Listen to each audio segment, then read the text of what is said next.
Olá a todos e bem-vindos de volta ao nosso canal.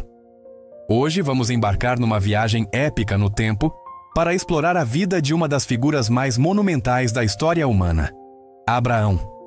A sua história não é apenas um conto antigo, é uma narrativa poderosa sobre fé, obediência e a promessa de um futuro grandioso. Quer você seja um estudioso da história, um buscador espiritual ou simplesmente curioso sobre as histórias que moldaram o nosso mundo, a jornada de Abraão oferece lições profundas e intemporais. Então, acomode-se e prepare-se para se inspirar.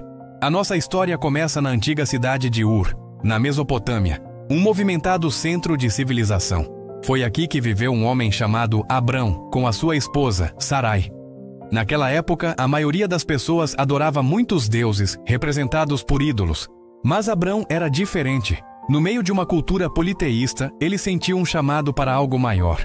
Uma conexão com um único Deus, o Criador de tudo. Foi nesse contexto que Abrão recebeu um chamado que mudaria a sua vida e o curso da história para sempre. Imagine ouvir uma voz não com os seus ouvidos, mas no fundo da sua alma, pedindo-lhe para deixar tudo para trás. A sua casa, a sua família, tudo o que lhe era familiar. Foi exatamente isso que Deus pediu a Abrão. Saia da sua terra, do meio dos seus parentes e da casa de seu pai, e vá para a terra que eu lhe mostrarei. E com este comando veio uma promessa extraordinária. Farei de você uma grande nação, e o abençoarei. Tornarei famoso o seu nome, e você será uma bênção. Abrão, já com 75 anos, sem filhos e com um futuro incerto, enfrentou uma escolha monumental: confiar no invisível ou permanecer no conforto do conhecido. Com uma fé que desafia a lógica, Abrão obedeceu. Ele reuniu a sua esposa Sarai, o seu sobrinho Ló e todos os seus bens, e partiu numa jornada para uma terra desconhecida, a terra de Canaã. Esta não foi uma simples mudança, foi um ato de fé radical. Eles viajaram centenas de quilômetros, atravessando terrenos áridos e enfrentando perigos desconhecidos, guiados apenas pela promessa de Deus. Ao chegarem a Canaã, Deus apareceu a Abrão novamente e disse: "À sua descendência darei esta terra." Em gratidão e adoração, Abrão construiu altares por toda a terra, marcando a sua jornada de fé e consagrando a terra prometida ao seu Deus. Os anos passaram e a promessa de um herdeiro parecia cada vez mais distante. Sarai, sentindo o peso da sua esterilidade e da idade avançada, propôs uma solução baseada nos costumes da época. Ela sugeriu que Abrão tivesse um filho com a sua serva egípcia, Agar. Abrão concordou, e Agar deu à luz um filho chamado Ismael. Embora Ismael fosse amado, ele não era o filho da promessa que Deus tinha em mente. Esta situação trouxe muita tensão e dor à família, mostrando que as soluções humanas, mesmo bem intencionadas, podem complicar o plano divino. Apesar das dúvidas e do tempo que passava, Deus reafirmou a sua aliança com Abrão. Numa visão poderosa, Deus formalizou o seu pacto. Ele mudou o nome de Abrão para Abraão, que significa pai de uma multidão, e o nome de Sarai para Sara, que significa princesa. Deus prometeu novamente que Sara, apesar dos seus 90 anos, daria à luz um filho, e que através deste filho, Isaque, a aliança seria estabelecida. Abraão e Sara riram da ideia. Parecia impossível, um milagre para além de qualquer compreensão humana. Mas, como a história nos mostra repetidamente, nada é impossível para Deus. E o impossível aconteceu. Exatamente como Deus havia prometido, Sara concebeu e deu à luz um filho na sua velhice. Eles chamaram-lhe Isaque, que significa ele ri. Um nome que serviu como um lembrete constante da sua alegria e do seu riso inicial de incredulidade, que se transformou em riso de pura felicidade. O nascimento de Isaque foi a prova viva de que as promessas de Deus são fiéis, mesmo quando parecem desafiar todas as leis da natureza. Ele era a criança milagre, o elo vital na corrente da promessa. Mas a fé de Abraão estava prestes a ser testada da forma mais severa e dolorosa que se pode imaginar. Deus chamou Abraão e disse-lhe: "Leve o seu filho, o seu único filho, Isaque, a quem você ama, e vá para a região de Moriá. Sacrifique-o ali como holocausto num dos montes que eu lhe mostrarei." Conseguem imaginar a angústia de Abraão? O filho que ele esperou durante décadas, o filho da promessa, agora era-lhe pedido que o sacrificasse. Esta é, talvez, uma das passagens mais difíceis e debatidas de todas as Escrituras. Com o coração pesado, mas com uma obediência inabalável, Abraão partiu na manhã seguinte. Ele levou Isaque, a lenha e 2 servos, e viajou durante 3 dias até o local designado. No caminho, Isaque inocentemente perguntou: Pai, temos o fogo e a lenha, mas onde está o cordeiro para o sacrifício? A resposta de Abraão é uma das maiores declarações de fé já registradas.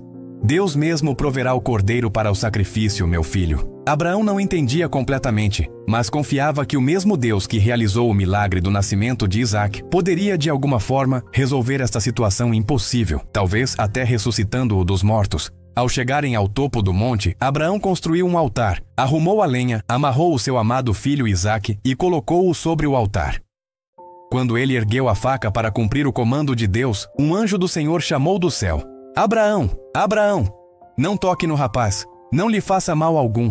Agora sei que você teme a Deus, porque não me negou o seu filho, o seu único filho. Naquele momento, Abraão viu um carneiro preso pelos chifres num arbusto.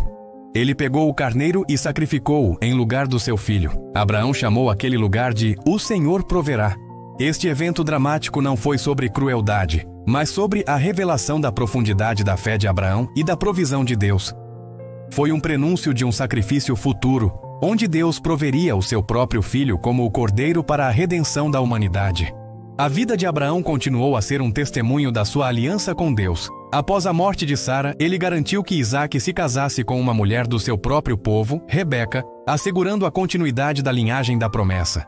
Abraão viveu até aos 175 anos, uma vida longa e plena, e foi sepultado ao lado da sua amada Sara. Ele não viveu para ver a grande nação que Deus lhe prometeu, mas morreu na fé, confiando que Deus cumpriria cada palavra que tinha dito. O legado de Abraão é imenso. Ele é reverenciado como o patriarca do judaísmo, do cristianismo e do islamismo, religiões que juntas abrangem mais de metade da população mundial. Para os judeus, ele é o pai fundador do seu povo. Para os cristãos, ele é o pai da fé, um exemplo de justificação pela fé em Deus.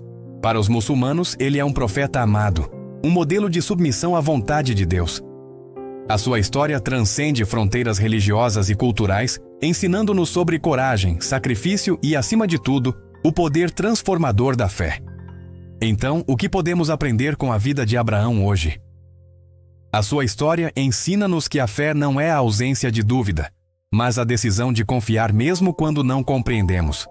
Ensina-nos que as promessas de Deus podem demorar, mas são sempre cumpridas, e mostra-nos que mesmo nos testes mais difíceis, Deus provê. A jornada de Abraão de Ur a Canaã é um espelho da nossa própria jornada espiritual. Um chamado para deixar o conforto do conhecido e embarcar numa aventura de fé, confiando que aquele que nos chama é fiel para nos guiar até ao fim. A história de Abraão não é apenas sobre um homem, mas sobre a relação entre a humanidade e o divino. É um convite para cada um de nós examinar as nossas próprias vidas e perguntar: em que estamos a depositar a nossa fé? Estamos dispostos a sair da nossa zona de conforto para seguir um chamado maior?